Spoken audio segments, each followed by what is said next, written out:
Hey guys, it's me, Freddy Pop Collector, and welcome to my first video of 2021. I hope you all had a great holiday season. I know I personally did. I took a little bit of a break if you didn't notice, but I'm back at it again, ready to give you guys some great videos. I've had some great ideas over my break about what I want to do with my channel going into the new year. I'll get more into that at the end of the video, but just know that you may start seeing more gaps in my uploading schedule. Instead of a few days, you might start seeing about a week, and I'll explain more about that later, as I said. Anyways, let's move on to the topic of today's video. If you read the title, you know today we're going to be ranking every single Fnaf Mcfarlane figure Mcfarlane Toys has produced in their Fnaf construction sets. For a little bit of backstory, Mcfarlane Toys has been making Fnaf construction sets since 2016 and have made a total of 6 waves. Mcfarlane has made pretty much every single character from Fnaf 1 to Sister Location with a very few exceptions. In their newest wave, they seem to be exploring the new games like Pizzeria Simulator and Help Wanted, and maybe even Fnaf AR and Security Breach in the future. I really like these construction sets because they're very high quality and some of the best Fnaf merch out there in my opinion. And today we're going to be ranking every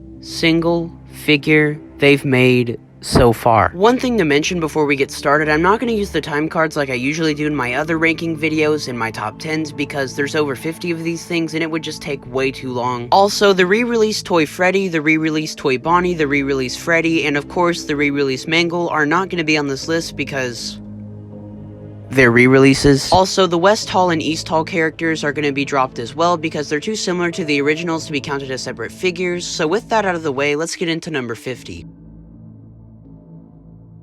Coming in at number 50, and for what is, in my opinion, the worst figure Mcfarlane has made so far, is Molten Freddy from the salvage desk. Besides the mask, the entire figure is just a pile of reused parts. On top of not being able to stand, it's not accurate at all. I think what frustrates me most is knowing what could have been. If this figure came out, I guarantee 3 years ago, this figure would have been flawless and definitely one of the best. I've never seen Mcfarlane this lazy with the character design, and that's why it's earned itself the number 50 spot. Next up is Springtrap. Springtrap, another fan favorite character, was done very poorly by Mcfarlane. The feet shouldn't be covered with fabric, he should have 5 fingers, the withering is way too inaccurate, and his eyes, oh my gosh, not right. Next up is Nightmare Mangle. Now, if I was basing this figure on design alone, it could easily be in the top 15. This figure's design is very poor, not in detail, but the way the figure is constructed. The way the neck attaches to the body is through this little stump, and this stump breaks all the time. It broke to the point where Mcfarlane was giving out free replacements. The perfect design saves it from being last place, but not by much. Next up may be my first controversial one, that being Phantom BB. Let me just start off by saying the withering looks excellent. It's actually engraved into the model, not just painted over. The problem is Phantom BB's skin. It's very almost glow-in-the-dark like, very radioactive almost. It's not like it is in the game at all. Another somewhat controversial one is the anime Foxy from Ultimate Custom Night. Why does this exist?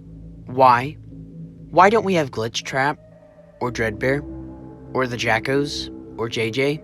Or Endeavor 2? Why this? I mean, yeah, I guess it's accurate enough, but why? Balloon Boy's main problem is all the colors they messed up. Besides the eyes being too small, the mold is basically perfect, they just messed up too many colors. Kicking off the top 45 is Lolbit. Ignoring the hook for a second, let's just talk about the eyebrows. Yes, I know in Help Wanted, Lolbit got a body, yeah, whatever, but when this figure was made, Lolbit didn't have eyebrows or a body, and I'm gonna be judging it based on that. Overall, this figure is okay, but definitely unnecessary, and definitely not one of my favorites. Taking the spots of 44 to 39, we have the entire Wave 1 crew: Chica, Bonnie, Withered Chica, Freddy, Golden Freddy, and Foxy, specifically in that order. Chica is the worst in my opinion. She has 3 toes, and she has upper teeth as well, which is inaccurate. She's followed closely by Bonnie. The guitar is cool, but the upper teeth, oh my god, no. Withered Chica is all around okay, just a lot more could have been done. The wires coming out of the hands are cool, but there's overall just not enough detail like Withered Bonnie, Foxy, Golden Freddy, and Withered Freddy. Next up is Freddy, all around pretty good, the only real problem being the upper teeth, but besides that, solid figure. Next up is Golden Freddy. Golden Freddy and Freddy can honestly be switched around, but I just chose to put Golden Freddy over him because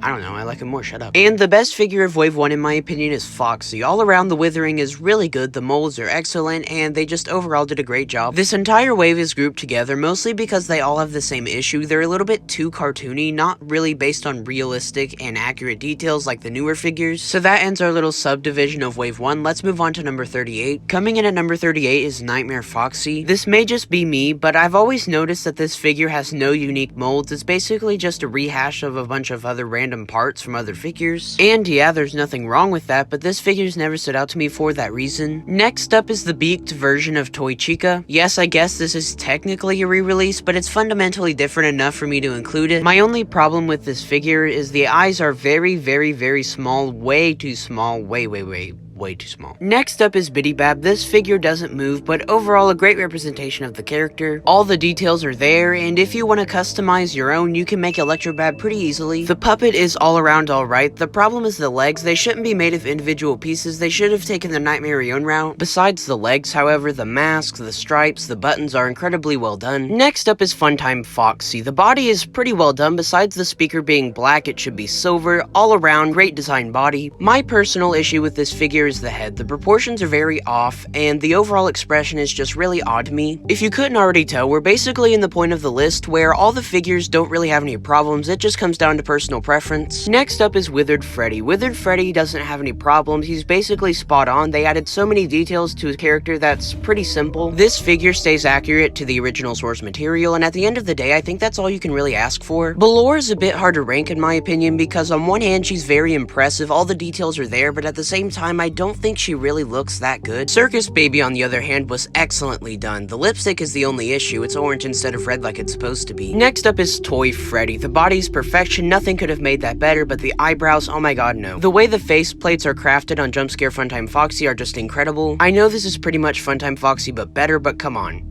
That head mold is just perfect. Next up is one of the newest figures to be released, Rockstar Chica. I know a lot of people have said that the pink hips isn't on all of the figures, but it's on mine, and it really bothers me, so I'm going to be ranking this one a little bit lower. Besides that, though, the maracas, the head mold, everything else is just incredibly well done. Rockstar Freddy's mold is also incredible. Personally, my only issue is the brown. It's a little bit too dark, and also his kneecap should be red instead of purple. Oh my gosh. That was a lot to get through. We are officially halfway through this list, only 25 more to go. In case you guys haven't already, please consider liking and subscribing. One of my main goals for this year is to hit 100,000 subscribers, so if you guys could subscribe, it would really mean a lot. I have a lot of great videos coming out in the future you definitely won't want to miss. And with that little intermission out of the way, let's get back to the ranking. Kicking off the top 25, we have Nightmare Chica. The teeth are incredible, the withering is outstanding, but my only issue is really the cupcake. I guess the eye should be red instead of orange as well, but the cupcake is just really odd to me. Next up is Rockstar Bonnie, easily the best Rockstar they've made so far. Nothing is wrong with it. Nothing. I just think the other ones that are higher are more impressive, but there's nothing wrong with it. At all. Next up is Lefty. Besides the eye being red instead of orange, no flaws. Next, following Lefty, we have Nightmare Fredbear. My only issue is the feet. Nightmare Fredbear shouldn't have exposed endo feet like Nightmare. They shouldn't have just painted over it. They should have just given him Nightmare Freddy or Nightmare Bonnie feet. Next up is Toy Chica, the regular version, or I guess the non-regular version if you're talking about whatever. Similar to some of the other recent figures I've been listing, there's no problems here, just I feel like some of the other figures capture the feel and tone of the characters more. Ironically, next up is Toy Bonnie. Every single mold, color, and detail is perfectly accurate and definitely represents Toy Bonnie, definitely one of the best figures of all time. Bringing us into the top 19, we have Nightmare. I could easily understand why this would be in someone's top 5 or maybe even top 3, but personally, I just don't like it as much as some others. If I really had to dig for a flaw, I guess the head is a little bit too big, but that's understandable because there's a lot of detail there. Next up is Withered Freddy. Withered Freddy has always been one of those figures that I don't really care about. Yes, he's 100% accurate, but I've always liked his other recolor variants that came before just a little bit more. I don't know how controversial this is going to be, but next up is Withered Foxy. The reason why this may be a little bit controversial is because his chest is completely inaccurate. In the game, he has no stripes on his chest. Personally, that's never bothered me though, and I've always thought this was such an excellently designed figure. Next up is our final figure from the newest wave, that being Grim Foxy. All the molds on this figure are completely unique, and something that I really like about it is it's our first kind of Jacko character. I really hope we see the other Jackos soon. The only reason this one isn't in the top 5 or top 3 is because it's kind of dark on the inside. There's no real indication that it's on fire or a jack-o'-lantern in any way. Alright guys, here we are. The top 15 best figures Mcfarlane has made in my opinion. All top 25 could have been switched around,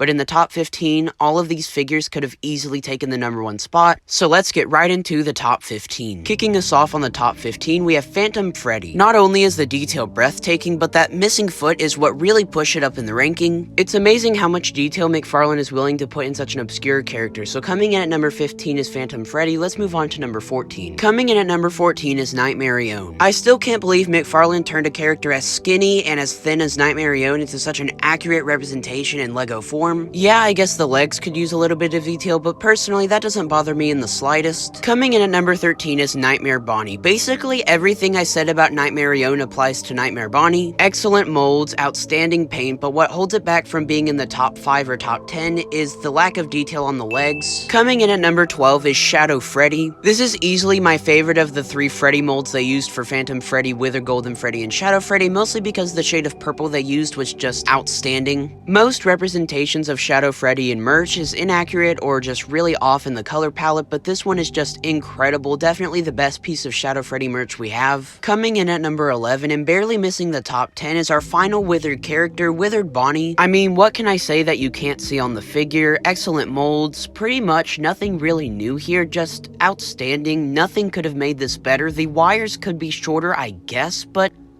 come on. It's flawless. Bringing us into the top 10, we have Endo-01. Visually, it's one of the most impressive figures, but it doesn't really have that much articulation, and the colors aren't really that interesting. Despite those very minor and probably personal flaws, this is one of the best figures Mcfarlane has ever made. Coming in at number 9 is Funtime Freddy. Again, nothing could have made this better. The detail is outstanding, Bonbon looks incredible, and overall it captures Funtime Freddy perfectly. I'm not even joking when I say Nightmare BB may have the best head mold of any character they've made so far. His arms look incredibly good as well, but his body is kind of basic to me. Ironically, right after Nightmare BB, we have Plush Trap. I was debating which one to put higher, but personally, I just think Plush Trap has a lot more detail and was probably a lot harder to pull off.